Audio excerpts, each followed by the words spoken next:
juste norme, là, mais il est gêné. C'est comme j'ai dit tantôt, hein, qu'à ma force de vouloir sauver tout le monde, tu finis par te sauver. En tout cas, merci d'être là. J'avais pas prévu parler, là, je venais vous voir, mais en gros, ce matin, je l'ai appris en même temps que j'en ai parlé sur France Soir, un article qui date du mois d'avril. Puis dans le fond, il parle de l'homme numérique de demain. Ça m'a donné vraiment froid dans le dos, honnêtement. Là. Parce que quand on les entend parler, ils disent qu'ils vont redéfinir l'évolution de la vie, qu'ils vont réécrire le vivant, qu'ils vont nous surveiller de l'intérieur de notre propre corps, qui vont comprendre nos émotions, nos pensées, puis ils vont même jusqu'à dire qu'ils vont être capables de nous pirater parce qu'on est juste une accumulation biochimique d'amalgame de données pour eux. C'est incroyable. Moi, j'en reviens pas. Puis, il y a des gens qui me disent « Ah, Jonathan, moi, je crois pas à ça. » Ah, mais c'est pas Jonathan qui le dit. C'est le spécialiste. C'est l'ingénieur, c'est le gars lui-même qui a écrit le livre, qui a l'idée, qui travaille avec eux. C'est une sommité dans son domaine. Il fait une conférence mondiale. Puis les gens me disent « Hey, moi, je crois pas à ça. » Mais à un moment donné, comment est-ce que vous pouvez ne pas croire en quelque chose qui est mondial, qui est partout? Puis que toutes les industries le disent eux-mêmes, que le bio-numérique puis le graphène, ça va être appliqué à toutes les sauces de demain. Tu sais, moi, depuis le début, là, je me bats pour les mesures sanitaires, mais si on va à la racine des mesures sanitaires, c'est quoi qu'on trouve? Les oligopoles, les oligarches, les marchés financiers, puis la géopolitique. Qu'est-ce que je dénonce depuis 2 ans et demi? Le masque, le vaccin, les mesures ou l'abus de notre société, de nos droits et le pillage de notre patrimoine, de nos ressources et de notre corps. Qu'est-ce que je dénonçais entre vous et moi? La COVID? Ou la vraie source du problème, qui est le fait qu'indirectement, aujourd'hui, on se bat en se prétendant, tout le monde nous dit « soyez responsables », mais comme j'ai déjà dit, on est tellement responsables aujourd'hui que le premier besoin humain qui est de se nourrir, il y a beaucoup d'entre nous qui n'ont même plus le temps de cuisiner. Hey, on en a du chemin à faire, là. Puis ces gens-là, qui nous parlent de responsabilité, qui n'ont même plus le temps de cuisiner, ne croient même pas en ces sommités mondiales, en ces conférences internationales, puis en l'objectif très clair et défini de ces corporationnistes qui ne veulent que tout posséder les ressources naturelles. Ici, là, on va donner l'exemple, les claims miniers. N'importe qui vit ou qui a un claim minier peut être exproprié, un gaz de pétrole, peu importe. Vous allez être exproprié en claquant des doigts. Monsieur Lametti du gouvernement fédéral a dit récemment, il y a moins d'1 semaine, dans une conférence de presse qui, avec tout le brouhaha qui s'est passé, j'ai pas eu le temps de diffuser, mais il a dit qu'au Canada, la propriété privée n'était pas absolue. Donc indirectement, qu'est-ce qu'il nous a dit comme inside? Ben, comme c'était écrit puis qu'on a déjà parlé, dans l'intérêt du public, ils peuvent saisir les propriétés de n'importe qui. Donc en ce moment, au rythme où on s'endette, c'est qui paye la note en ce moment avec les taux d'intérêt qui montent? C'est tous les gens qui ont des taux d'intérêt variables, puis c'est tous les gens qui étaient déjà pas loin de leur crédit.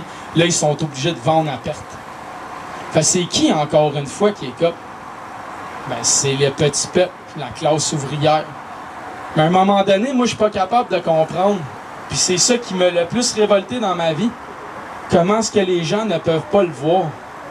Ben, il l'a dit encore aujourd'hui, le monsieur du World Economic Forum. C'est tellement gros que personne crée à ça. Mais pourtant, je l'ai dit un matin, où ça marche dans notre société? En quoi est-ce que le système de justice, il est vrai? Complètement fake. En quoi que le gouvernement représente la population? C'est complètement fake. On est de plus en plus privatisé, de plus en plus endetté, de plus en plus réglementé. Puis les riches, eux autres, puis les corporationnistes, eux autres, ils s'affranchissent des paradis fiscaux, les normes environnementales, puis ah ouais. Là, Justin Trudeau, il a créé un permis pour payer pour avoir le droit de produire de la pollution. Fait que ça, c'est quoi, ça? Ça, c'est la première étape de diviser monsieur, madame, le citoyen des gens riches. Les gens riches, ils vont avoir un moyen de payer pour polluer, pas toi. Fait que toi, tu pourras plus faire grand-chose tout à l'heure. Parce que eux autres, ils vont acheter les crédits carbone, qui va faire que c'est le citoyen qui va être restreint. Puis il va se falloir qu'il se serre la ceinture. Puis pendant ce temps-là, on le voit, les normes de nickel augmentent de 5 fois par décret, sans consultation, sans loi, sans rien. Fait qu'imaginez au bout de la ligne si c'est pas de l'hypocrisie. On dit aux citoyens, on veut vous protéger pour l'environnement. Puis de l'autre bord, Trudeau, il fait un projet de loi qui permet juste aux oligopoles puis aux oligarches d'avoir les moyens de polluer. Fait que comment est-ce qu'il va y avoir une concurrence libre marché? C'est impossible. Puis il y a une autre affaire qui est complètement faux que j'ai dit ce matin. Puis je suis tanné de voir ça. On dit que c'est l'employeur qui paye ses employés. C'est complètement faux. C'est les employés qui produisent. C'est les employés qui runnent la business. C'est les employés qui font faire les marges de profit puis les bénéfices. Comment ça, ça s'en va tout au boss, aux actionnaires? Parce que selon les conventions des droits de l'homme, tu as droit au fruit de ton travail. Donc, indirectement, ils volent le fruit de ton travail à travers leurs actions puis leurs bénéfices. Donc, ils font de toi un esclave, mais c'est toi qui payes le patronat, c'est toi qui payes les actionnaires, parce que c'est toi en bas de la chaîne ouvrière qui produit. Donc, à un moment donné, comment on peut vivre dans un monde aussi aliéné? L'autre aliénation que j'aime expliquer ces temps-ci, c'est celle d'un soi-disant gouvernement puis d'une opposition. C'est même pas supposé exister. On est supposé avoir 125 députés qui jouissent d'une entière indépendance dans l'exercice de leurs fonctions, puis sont supposés consulter leur circonscription puis leur comté. Il n'y a personne qui parle comme ça. Ni les médias, ni les politiciens, ni les soi-disant influenceurs, juste les citoyens aguerris, avertis, qui comprennent qui est l'ennemi. Le vocabulaire, le dictionnaire, les mots qui nous divisent parce que chaque mot sert à dissocier davantage de sa conception originale du grand tout. Fait qu'à un moment donné, comment est-ce qu'on veut changer les choses? Les gens me disent, Jonathan, ce que tu as fait, tu changes rien. Non, moi je change rien, mais il y a beaucoup de gens qui ont fait des choses à cause de ce qu'on leur a dit ou ce qu'on leur a montré. Et eux, ils ont réussi à faire quelque chose contre leur employeur, contre leur syndicat, ou réveiller des gens qui ne croyaient justement pas à ces ingénieurs mondiaux qui font des conférences au World Economic Forum. Moi, je pense qu'il y a vraiment beaucoup de monde là, qui commence à allumer. Mais malheureusement, on a besoin que tout le monde s'implique. Il faut que tout le monde en parle. Il faut que tout le monde fasse ses devoirs et trouve des sources crédibles pour les montrer à vos amis. Pas pour avoir raison, pas pour les convaincre. Juste pour semer cette question en eux, que si ces gens-là sont vraiment pour le bien, comment ça se fait qu'ils sont en train de nous mener à la ruine des espèces et de la vie sur Terre? À un moment donné, là, comment est-ce que vous pouvez me faire croire à moi que ces gens-là veulent le bien sur Terre? Quand, comme on l'a dit, l'agroalimentaire, ils ont modifié des plantes. Ils droppent des produits chimiques partout, soi-disant, pour nourrir l'humanité. Il n'y a jamais eu autant d'humains dans l'histoire qui a faim. On n'a jamais autant détruit les sols. On n'a jamais autant pollué l'eau et les rivières. Puis ils nous ont dit que c'était pour le bien des humains, puis de nourrir les humains. Ils ont construit des barrages, ils ont empêché les saumons de frayer. Il n'y a plus de saumon. Maintenant, là, on mange des saumons transgéniques élevés en culture. Pourtant, avant, juste en temps du temps de mon grand-père, avant les grands barrages, on pouvait les ramasser avec nos mains. On pouvait boire puis se baigner partout. Il y a encore à peine 70 ans. Comment est-ce qu'on peut encore faire confiance à ces gens-là puis laisser des corporations privées gérer les métadonnées? Parce qu'il y a un autre fait vraiment troublant, là, on sait qu'on s'en va avec un ministère de la cybersécurité qui est déjà actif, sanctionné, créé et opérationnel. Mais ce qu'on n'avait pas, ce qu'on savait pas, c'est que c'est pas le gouvernement qui gère les données. Non, c'est Google. C'est Google. Mais le monsieur aujourd'hui, l'expert là, qui a créé là, le livre L'homme Dieu de demain, là, qu'est-ce qu'il nous a dit indirectement, cet homme-là, dans le live aujourd'hui? Cet homme-là, il se nomme, je veux nommer son nom, là. C'est sur François. Il s'appelle Harari. Puis il a créé L'homme numérique de demain. Puis il a écrit un livre là-dedans. Puis qu'est-ce qu'il nous dit là-dedans? Qu'ils veulent faire tout ce qui est organique, inorganique. Ça vous fait pas peur, ça? Quand un génie d'une conférence à Davos dit à la Terre entière, nous, on veut réencoder l'organique pour le rendre inorganique. Ça allume pas des cloches, ça? Parce que moi, j'aime pas ça, mêler des religions là-dedans, là. Mais moi, si je suis le mal, là, puis que mon but, c'est d'inverser la création. La création est organique. C'est quoi l'inverse de l'organique? L'inorganique. Je pense que c'est assez clair, c'est d'où ça vient leur idée.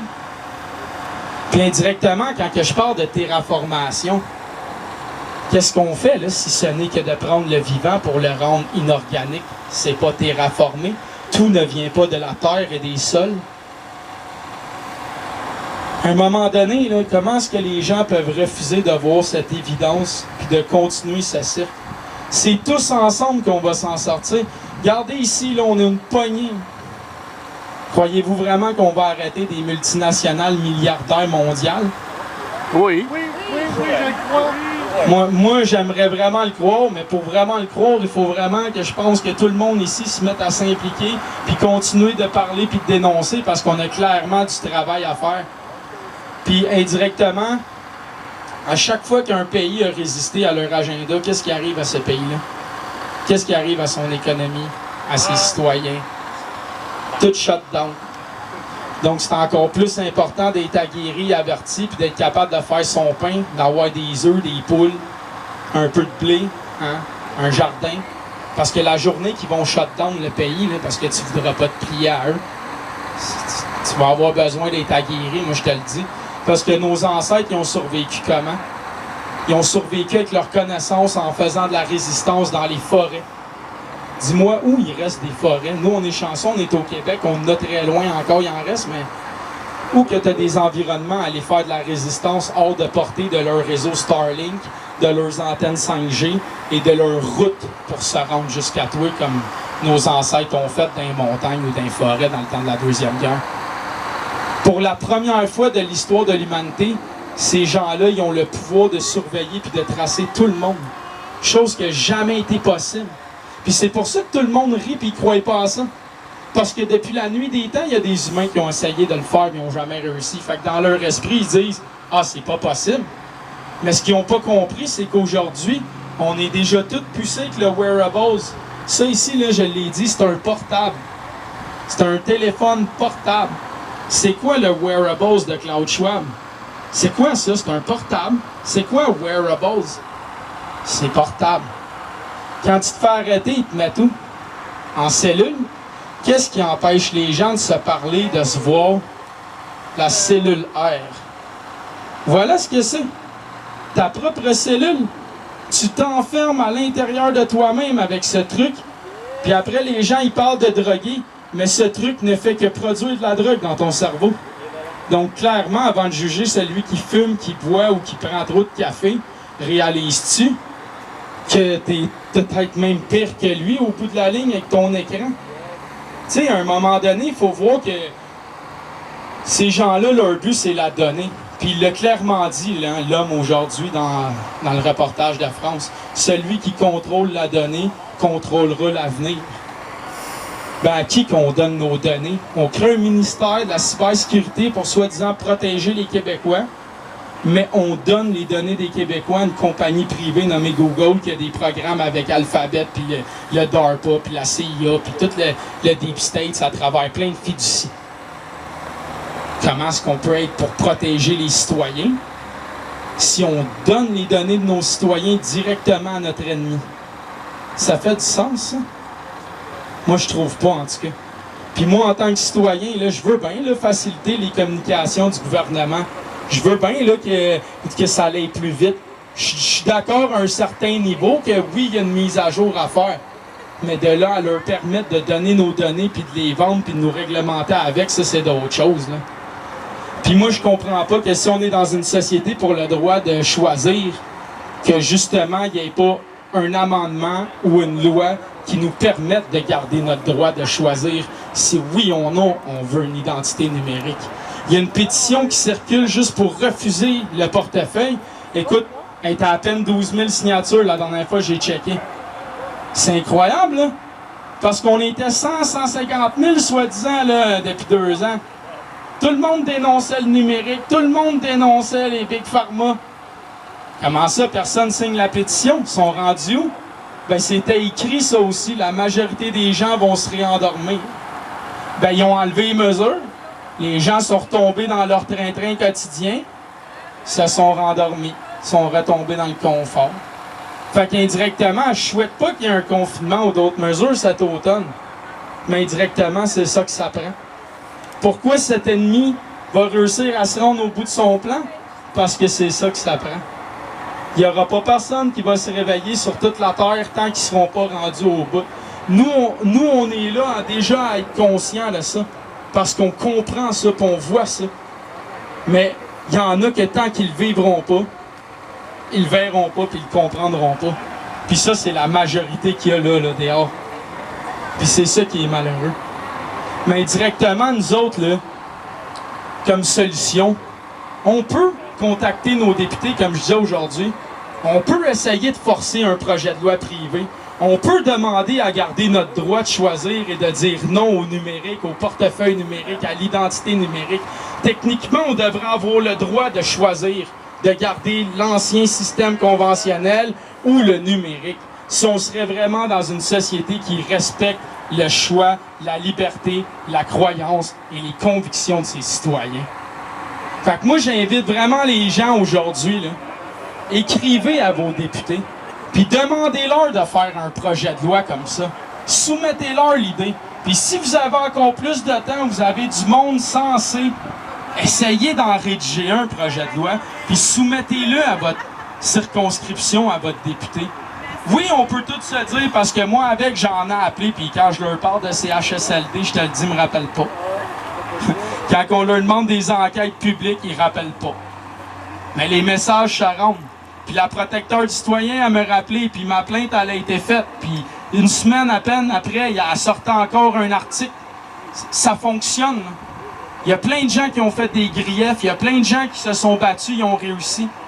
Donc, il faut juste continuer d'éveiller les gens qui peuvent tout changer, puis c'est pas à nous de savoir, c'est-tu le député de Drummondville, c'est-tu le député de Beauce, c'est-tu le député d'Abitibi, on s'en fout. Mais si tout le monde, les 125 députés se font tous soumettre un projet de loi qui est bien monté avec nos lois, nos droits d'association et autres, là, je verrais pas pourquoi ils n'essaieraient pas de le passer. Puis je verrais pas pourquoi est-ce que les gens de notre communauté ne voudraient pas signer et partager cette solution-là. Parce que dans la vie, là, c'est bien beau, hein, chialer, comme on le dit, mais ça prend des solutions. Là. Puis c'est quoi les solutions contre ça? Ben directement, ça passe par nos outils démocratiques. Pourquoi vous pensez qu'ils ont autant fait désapprouver la politique par les citoyens? Pour que les citoyens décrochent, pour qu'ils puissent faire ce qui marche. Comment ça que le public n'est pas capable de faire comme dans le privé si c'est des humains formés à l'école qui ont la même compétence? J'ai vraiment de la misère à comprendre. Ça démontre clairement un sabotage. Là. Puis c'est qui que ça favorise à chaque fois, ce sabotage-là? Ceux qui ont de l'argent. Ceux qui ont de l'argent, là, pendant la COVID, tu penses qu'ils ont eu du délestage de soins de santé, eux autres? Zéro de barre. Ceux qui sont PDG là, ou qui font du télétravail, tu penses qu'ils ont eu à porter un masque toute la journée, eux autres? Encore. Fait qu'encore une fois, c'est qui? C'est qui a payé la facture? C'est les entreprises de qui ferment en ce moment? Le 33,8% d'entreprises au Canada qui ferment, c'est des entreprises à qui? C'est-tu des oligopoles ou c'est des petites PME puis des entrepreneurs? Puis les personnes qui vont perdre leurs emplois, c'est-tu des PDG qui n'ont pas eu de bonus? Ou c'est des mères puis des pères de famille? Fait que tu sais, à un moment donné, là, c'est bien beau de nous traiter de tout et non, mais je pense que c'est assez clair qu'il y a un complot pour asservir la population et voler et piller son patrimoine qui est ses ressources naturelles. Puis qu'est-ce qui arrive quand un peuple a des ressources naturelles? Je pense qu'en Afrique, on a en masse d'exemples. Fait que qu'est-ce qui protège? La seule chose qui protège les corporations de faire comme en Afrique ici, c'est quoi? C'était parce que la population se tenait, puis il n'était pas question qu'on vende nos lacs, nos rivières, nos montagnes, nos forêts. Je me demande vraiment ce qui est arrivé du mouvement des années 70 à aujourd'hui. Je comprends pas comment que dans ce temps-là, on pouvait autant protéger la nature pour après ça la vendre à rabais. Ça fait pas de sens si le but était de protéger les richesses des futures générations, que de l'autre bord, on les vend à rabais. Je l'ai montré, le Journal de Montréal nous l'a appris, 20 mines sur 22 qui appartiennent à des intérêts étrangers. Après ça, on se demande pourquoi tout coûte aussi cher. Au lieu de produire à nous-mêmes puis se redistribuer à nous-mêmes comme une vraie société puis une vraie communauté le fait, on produit tout pour les patronats puis les oligarches, puis on rachète tout en produits transformés ces marchés. Ben voyons donc! Comment est-ce que ça peut durer, une économie comme ça? Juste là, les gens, ils devraient tout de suite voir qu'ils sont clairement pas là pour notre bien. C'est impossible. T'extractes toutes nos richesses, puis t'envoies notre argent à l'étranger. Comment est-ce que tu peux vouloir mon bien? Puis après ça, dire que l'inflation, c'est à cause de la guerre en Ukraine. Ben voyons donc, c'est à cause des décisions géopolitiques prises depuis 30-40 ans dans le but de sacrer l'OCDE à terre, pas juste le Québec, les États-Unis puis tous les pays industriels de l'après-guerre. C'est ça leur but, là. Puis pourquoi? Ben parce que quand ils font chuter la production, ils font chuter la quantité d'offres disponibles. Donc là, la demande augmente. Les prix explosent parce que tu sais bien que les marchés financiers s'en sacent que t'aies faim. Là. Ils vont vendre à celui qui a les moyens de payer, puis c'est tout. Là. C'est pas qu'ils manquent de nourriture. Là. Non, c'est qu'ils s'enrichissent avec. Il y a spécule, il y a stock. Ils revendent à un autre spéculateur qui a stock, puis ainsi de suite. Après ça, cette année, il y a 1,7 milliard d'humains qui vont avoir faim. Puis le monde dit « Ah, ils sont là pour le bien. » L'ONU l'a dit, je l'ai montré dans une de mes vidéos, 2600 milliards par année. C'est 5% du produit intérieur brut de l'humain. C'est 10 fois le montant que ça prend pour enrayer la faim et la pauvreté. Comment ça se fait qu'ils font rien s'ils veulent notre bien et qu'ils le savent? Ils le savent, ils nous le disent. Même le GIEC nous dit 63 Français polluent plus que 35 millions de Français en France. C'est qui les 63 Français, vous pensez? Les Bernard Arnault de ce monde et les foutus milliardaires oligarches qui ont des oligopoles encore. Mais c'est qui paye les taxes comme des malades? Ben, les 68 millions de Français, pour 63 milliardaires, sont en train de sacrer la planète à terre. Comment est-ce que vous pouvez me dire qu'on est dans une collectivité responsable et consciente quand que les médias leur font, là, ils le font leur travail, là. L'organisation, l'ONU, le fait de son travail. Ils l'ont dit aux gens. L'information est là. On le sait. Ben non, moi, je ne crée pas à ça. Ben voyons donc. Comment est-ce que tout le monde a pu rentrer dans l'hypnose collective d'un masque, d'un vaccin, d'une distanciation sociale, d'un QR code pour sauver grand-maman puis tout le monde? Mais que pour sauver la Terre puis sauver l'humain, pas le temps. Tu m'énerves. Parle de d'autres choses, Jonathan. J'aime pas ça, ce que tu dis. Je me sens coupable. J'ai l'impression que je fais rien. Là. Mais calvaire. C'est facile de dire que les médias font pas leur travail, que l'ONU fait pas son travail, que tout le monde fait pas son travail. Est-ce qu'eux-mêmes le font, leur travail d'humain? De parler des vrais sujets, de donner des solutions et de reprendre leurs compétences à eux-mêmes, leur façon d'être souverains. C'est quoi la révolution de demain? C'est justement quand les humains vont réaliser que c'est à l'intérieur d'eux que ça se passe. C'est pas à l'extérieur, là. Là, aujourd'hui, les problèmes, ils viennent parce qu'on attend après les banquiers, on attend après les politiciens, on attend après l'industrie, on attend après les scientifiques, on attend après les médias, on attend. Hey, t'as 2 mains, t'as un corps, fais. Quand même, tu te tennes sur le pouce, là, tu vas avoir mal une couple de journées, ça va passer, mais fais. Nos ancêtres, là, ils ont survécu puis ils ont colonisé la Terre, pas parce qu'ils se posaient des questions puis qu'ils attendaient après le roi, là. Non, il allait voir le roi, il disait « Moi, je veux partir avec un galion, puis je vais aller coloniser. » Il était uni dans ce temps-là. Oui, puis les gens, dans ce temps-là, ils ont survécu. Pourquoi? Parce qu'ils avaient compris que la nature, les animaux et leur communauté étaient leurs outils, puis étaient leur seule façon de survivre et de vivre. Donc, ils travaillaient avec les animaux, la terre et leurs amis et leurs familles pour être un minimum prospère. Hein? Parce qu'aujourd'hui, les citoyens, on se le cachera pas, là. On a des niveaux de vie qui dépassent les empereurs et les rois. Là. On mange mieux que les rois dans l'histoire, on mange mieux que les empereurs dans l'histoire. On a accès à l'information, le confort, l'eau chaude. Je te garantis qu'il y a un paquet d'empereurs romains, grecs, égyptiens, perses qui auraient tué pour vivre à ton époque. Il y en aurait tué du monde. Ils en ont déjà tué à la leur, imagine. Pour le peu de différence de pouvoir manger des figues et d'avoir un harem.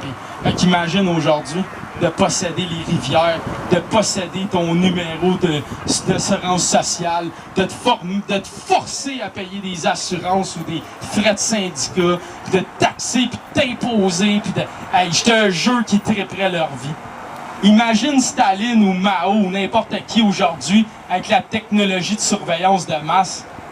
Hey, il a tué 33 millions juste pour construire Moscou, notre ami le russe. Il n'y avait même pas la moitié de la technologie d'aujourd'hui. Réalisez-vous que c'est le même genre d'individus qui ont la technologie d'aujourd'hui. Imaginez-vous ce qu'ils s'apprêtent à faire. Je le sais, je parle longtemps, mais c'est parce que je n'avais même pas prévu parler de toute manière.